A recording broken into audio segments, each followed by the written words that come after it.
राजपदरे दीर्घदिन अधिष्ठित कराइबा पई शुक्राचार्य निज मंत्र बल शत अश्वमेध यज्ञ आरंभ कले। वामन रूपी विष्णु से कथा जानिपारि सामवेद उच्चारण करी बलिर यज्ञस्थल में पहुंचिले।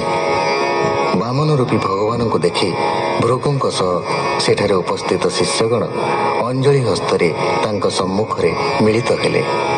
बलि वामन को आसन प्रदान करी तांको पादरे प्रणाम कला एवं तांको शुभ आगमन रे निजको भाग्यवान मणि निज इच्छा अनुजाई दान मागिबाको निवेदन कला।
चित्त जार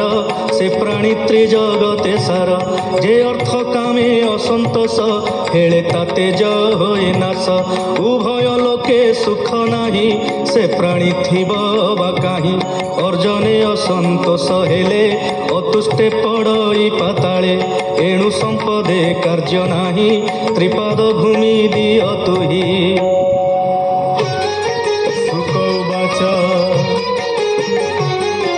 हेमंत विप्र जहु भासी से वाक्य शुणी बलि हसी बोलई धरी कुश पाणी तो पाद प्रमाणे धरणी देवई सत्य मो वचन भो विप्रतोष चित्ते घेन शुक्र जे बलि पासे थिला दानर निर्णय जानिला कर अंजलि व्यग्रे धरी बलि की कहे आग सरी शुक्र वाचा शुण हे विरोचन सुत तोर देखई विपरीत पात्र पात्र तू न जानू विप्रंकु दाने परिमाणु देख ये प्रभु भगवान कपटे शरीर बामन विबुध कूल रक्षा कार्ये जन्मिले कश्यपर बीर्जे अदिति गर्भे जात होई अइले तोर मन मोही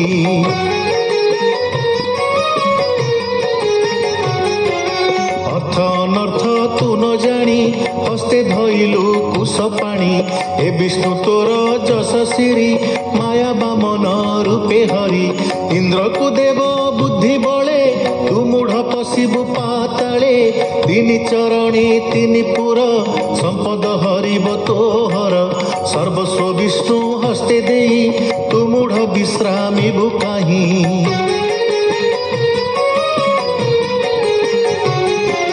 पादके अबनी पूरिब शरीर ब्रह्मांडे घोटिब द्वितीय पादे हृषिकेश विक्रमी घेनिब आकाश तृतीय पाद काहू देबु निश्चय नरके पड़िबु धर्म अर्थ जे जस काम आबर कुटुंब पोषण एथको रखी दान कले आनंद लभे प्राणी भले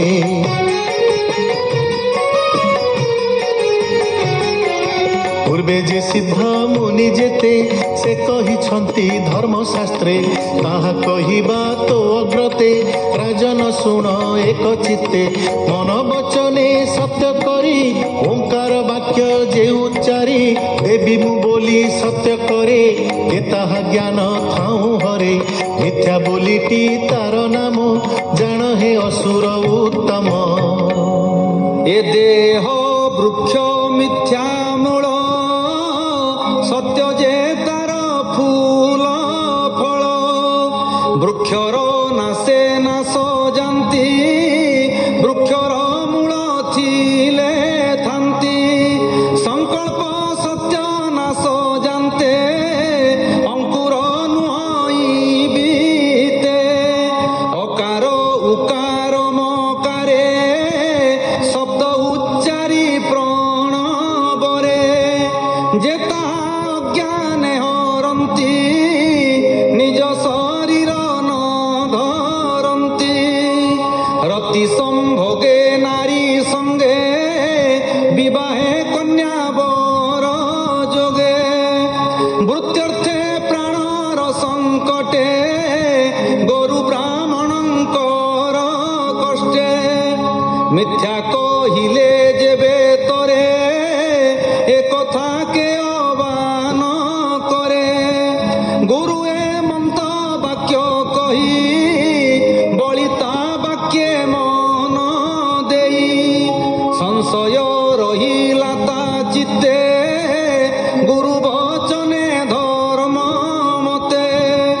बलिबा मन वाक्य बंधे जेमंते ए अष्टम स्कंधे सुजने सुण एक चित्ते हरिचरित भागवते श्री हरि चरित ए भाव भाविले संसारु तरिब बोलई विप्र जगन्नाथ भाषा प्रबंधे भागवत इति श्रीमद्भागवते महापुराणे पारमहंस्यं संहितायां अष्टम स्कन्धे वामन प्रादुर्भावे नाम अष्टादश अध्यायः।